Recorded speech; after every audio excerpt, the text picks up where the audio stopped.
Martel gets it to John Hamon. Quarter scoring natin, Pampanga. +8 in the first, +8 din naman ng Cebu in the second. Tabla na tayo.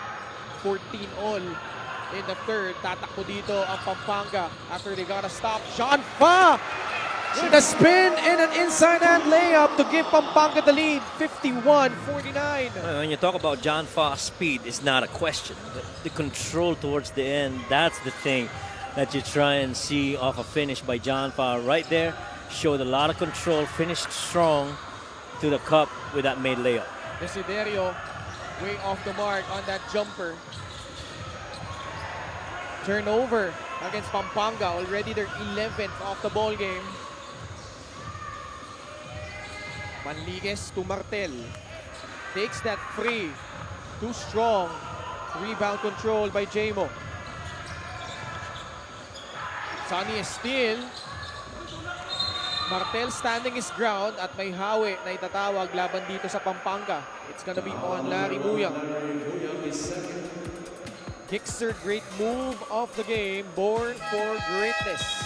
Ganda ng pagkakaspin niya as that middle got closed by Daryl Manligues. Just enough footwork and spin for that right-hand finish on that left side of the glass.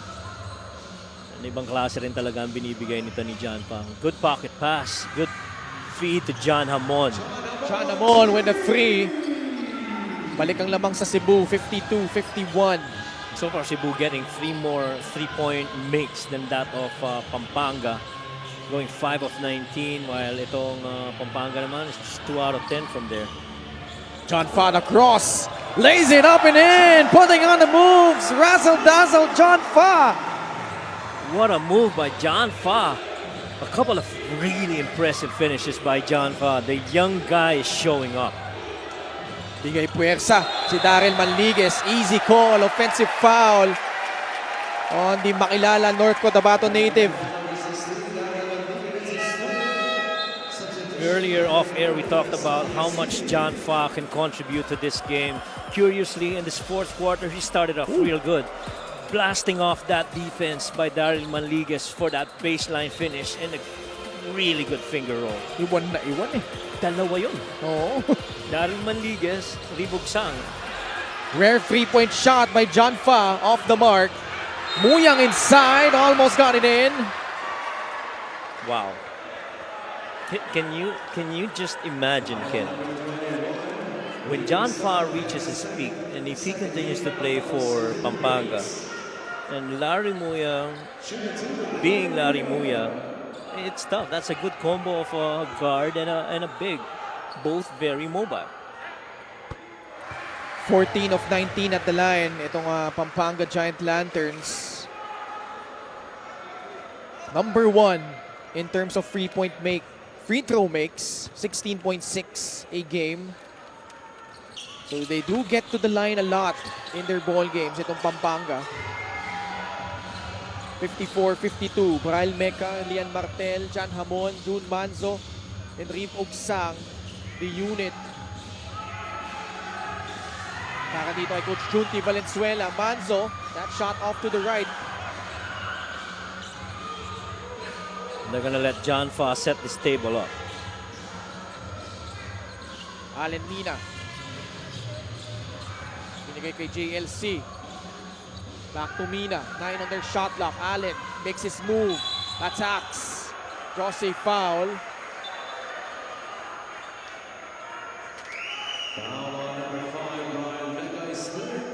Third foul on Braille Meca.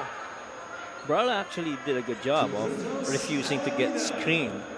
Pero he got beat on that sideline and eventually towards the end line. Allen Mina at the line. Good on the first free throw. Played for NU Nazareth School in high school before eventually finding himself with Colegio de San Juan de Letran. Special deal from 1xBet. Scan the QR code and claim your special offer. By the way, happy birthday to the dad of Miss Maris Victorio, the proud girlfriend of Allen Mina. 56-52, approaching the 7-minute mark of the fourth quarter. John Amon, nilabas papunta kay June Manzo on the right side against John Fa. 9 under shot clock. Manzo, off the bounce, flips it up, short. Lars Muyang grabs another board. Those floaters are not falling for June Manso so far in the fourth quarter. Cebu's gonna need a stop here. You don't want to be down by 6. Mina pulls up, bouncing out. Muyang nahuling, tumulak laban kay Rimbugsang. And Rimbugsang doing all the best that he could to prevent Larry Muyang from getting the offensive rebound. You have to understand, Rimbugsang really just came off injuries, and it's been quite a while since the last time he saw action on the floor. Basketball minutes, rather. 12 turnovers already for Pampanga, although Cebu hasn't really capitalized on those. John Hamon misses, beginning to pile up for Cebu in this quarter. Clemente got bumped. 2 shots coming up for JLC. Well, I feel this fourth quarter is a little bit different for Cebu. Earlier, they weren't getting so much paint touches. Now they're getting inside, but they're not getting the paint finishes. And so it's a lot different to be getting in the paint and finishing than really just getting to the paint. At napakahalaga niyan para dito sa Cebu. Let's go courtside to Miss Lyra Punzalan. Clemente of Pampanga continues to embrace his role as a key contributor, especially in tight situations where composure is needed most. Known for his smooth scoring and steady presence on the floor, Clemente has been stepping up as one of the more reliable offensive weapons for the Giant Lanterns. Despite the team's adjustment phase with new acquisitions, he stays locked in, focusing on playing his game and trusting the system. His mindset is simple: stay consistent, stay confident, and be ready when called. Back to you guys. Maraming salamat, Lyra. And medyo nagsa-struggle si JLC in those last 7 games that I mentioned, Coach Mike, na puro malalakas yung kalaban. But during that span, only averaging 6.7 points on 36.5% shooting from the field. Only scoring once in double figures during that stretch. But make no mistake about it, this guy is a proven winner. John Lloyd Clemente spent a decade with National University. And also, yung championship pedigree na na-develop na niya dito para sa Pampanga. Yeah, totoo naman yun. And it's really just going to be a matter of time before he actually comes back. Oh, what a move! Foul given up by Daryl Manligues. Well, whoever talked to John Fa at the start of the fourth quarter really did a good job of motivating the man. Sorry, it was against Lian Martel. Yung foul na yun. But he's just been moving differently. Well, see John Fa, pretty much when he played for Manila, his numbers were higher compared to his first game here in Pampanga when they went up against Binyan. It was his first time not to start a game. He started in all of the 14 games of Manila. His minutes have been cut in half from 30 down to 15 in that first game. Points have been down as well compared to the last 10 games in Manila. Pero, boy, the contributions on rebounds and assists, that's where he's really showed his value. And to think that was his first game as a Pampanga Giant Lantern, I'm sure Coach Pedic and everyone else in the coaching staff do understand there's a lot of potential in this young man. 58-52, 6-point lead for Pampanga. 5:30 left here in the fourth. Coach Junti Valenzuela sues for time as he tries to make a comeback bid here. We'll pause for a break. We'll be back. Enjoyed by the Giant Lanterns back in the first quarter. Agad naman nahabol ng Cebu. Meneses kick out. Manligues jump shot. It's good from 3-point distance. Daryl Manligues. Boy, they needed that. Trim this down to a 1-possession game. And that's the 6th 3-point make for Cebu right now. They are 6 of 21 from beyond. Muyang pops out. Swishes in that jumper. First guy in double figures for Pampanga with 10 points to go along with his 8 rebounds. And when Larry Muyang starts knocking down shots from the outside, you are definitely going to be forced to close out on him long. Manzo one-on-one against Allen Mina. The push shot has not worked here in the fourth quarter for June Manzo. Muyang with a full head of steam gets the basket plus a foul. And so far, Larry Muyang winning this matchup against Reebok Sang. That quick pass by John Fa and a good finish right there, straight to the cup. Larry Muyang, chance for a three-point play. 11 of his 13 points coming here in the second half. 63-55. Meneses off the mark on that three-point attempt. Grabs his own miss. Manliguez kick out. Manzo, this is big for three. Gets set to go. Manzo with 14 points.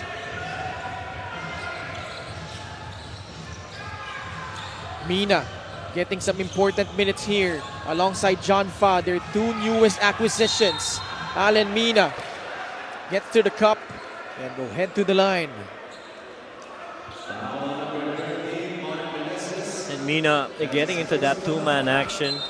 So you see this beautiful pass of a kick out for June Manzo. We talked about paint touches. Three-point shot brought to you by Extreme, your one-stop shop appliances. We talked about paint touches and roughly a good finish right there from three. You don't have a shot inside, try and spray it out. Your three-point shooters, which happens to be June Manzo in that situation. NCAA champion Allen Mina, only 27 years old, suited up for Pangasinan last season under Coach Gerson Cabildes. But it was in Ilagan, Isabela where he flourished. 11.6 points, 1.6 3-point makes per contest, 88% from the line. Although as I say that, he misses the second free throw, but he gets it back. Mina! Oh, it's an offensive foul, yeah. It is. Much to the chagrin of Coach Pedic Di Matulak.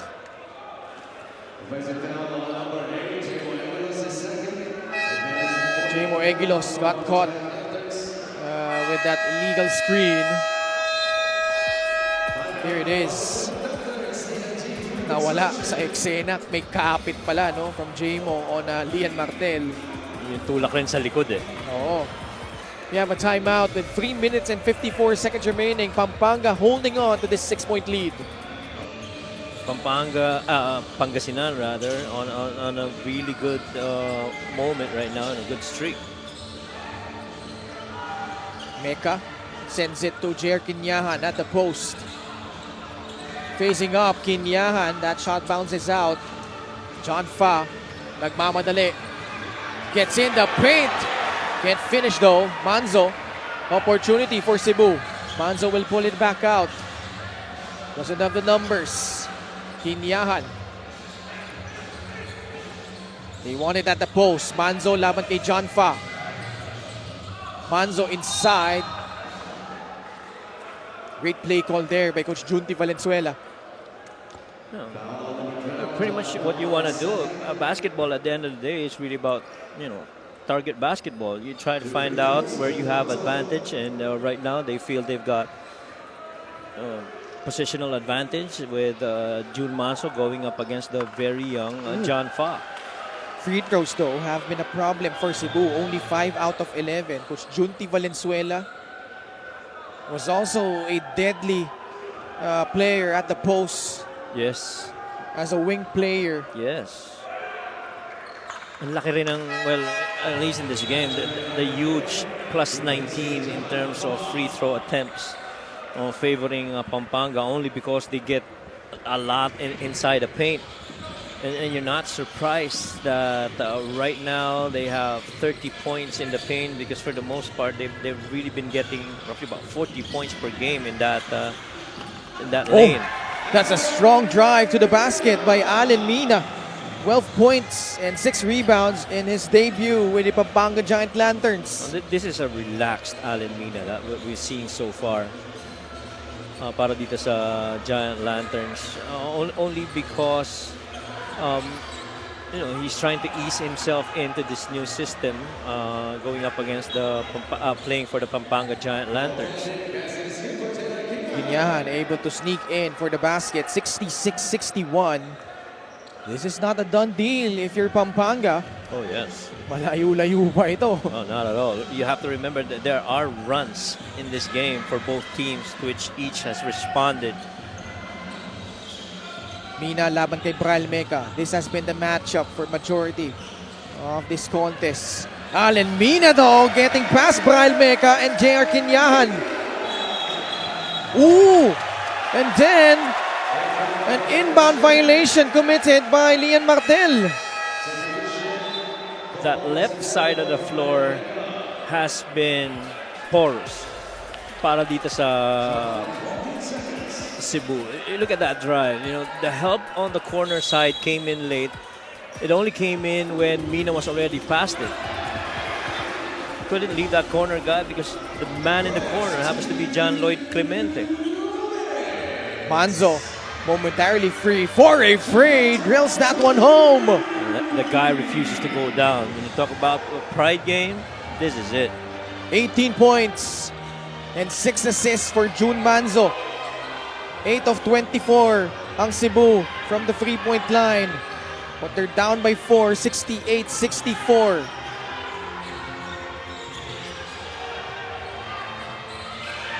Armenion stops on a dime. Bounces out.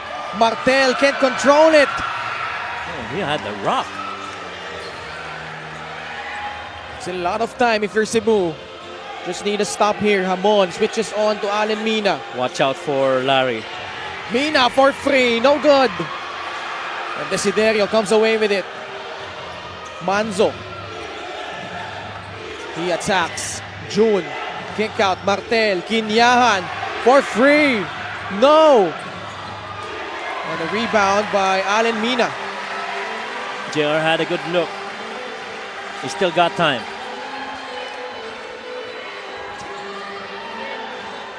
Four-point lead. 45 seconds remaining. 9 on the shot clock of Pampanga. Armenion. Tapik ni Martel. Desiderio with a running start with his running mate, June Manzo. Give and go. Manzo scores. 32.2 seconds left. Pampanga calls for time. Manzo exhausted and all with 20 points, 5 rebounds, and 6 assists.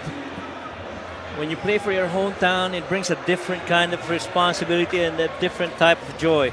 And these two guys connecting here on this very important transition play just shows you how much these guys want it. Assist of the game brought to you by 1xBet, the title sponsor of the Mpbl. Your choice, your victory. Feel more game. Win 1xBet. Timeout Pampanga with 32.2 seconds remaining. Well, to me, that's one more really good decision maker. Now you have to keep in mind that once they go to that middle ball screen, you gotta locate Larry Muyang. He's been staying on that weak side dunker spot, waiting for what is gonna happen top of the key. Down low, Larry Muyang. Inside, Egilos falls down. Ball loose. Cebu with a chance. 8 seconds remaining. Desiderio puts up a three. No! Rebound JLC with 2 seconds remaining. Paul Desiderio had a good look. Oh, he did have that good look. He was looking at the clock. He knew he still had time. Was waiting for his teammates. Didn't get that screen. Binuya dropped off, and so that was the signal for him to release that shot, but a little bit to the right. He has hit those kinds of clutch shots countless times, especially in his collegiate career. Paul Desiderio, but that time, just a bit too strong, off the mark. He's hit 1-3 actually earlier. But he right now is 1 out of 6 from 3. But that was crucial because it was downhill. Defense was not set up. He's got Raymond Binuya backpedaling. You see Archie Concepcion right there. I'm sure he would love to be in this game. Important to remember, Cebu still has 2 timeouts remaining. But if you're JLC with 2 seconds left, all you have to do is make both these free throws and it's night-night. Imagine had that shot gone in Yeah. for Paul Desiderio. You had your last 5 points coming off those two guys, Jun Manso and Paul Desiderio. But here, all focus on these free throws by JLC. John Lloyd Clemente at the line. Tonight, Pampanga is 20 out of 29. Clemente makes the first free throw.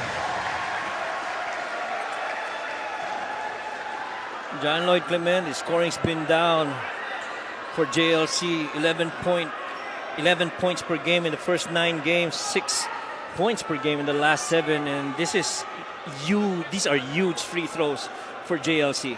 If you're Pampanga, you don't want to commit a lane violation here, giving an opportunity for Cebu to call timeout. JLC 9-9-7. Lumuwa, but Larry Muyang grabs the rebound, and that's gonna do it. The Cebu Classic got this crowd on the edge of their seats, but in the end, the championship poise and metal holding strong for the 2-time defending champions, the Pampanga Giant Lanterns. Final score po natin, 66 for the Cebu Greats, 69 for the Pampanga Giant Lanterns. Let's go courtside to Miss Lyra Punsalan.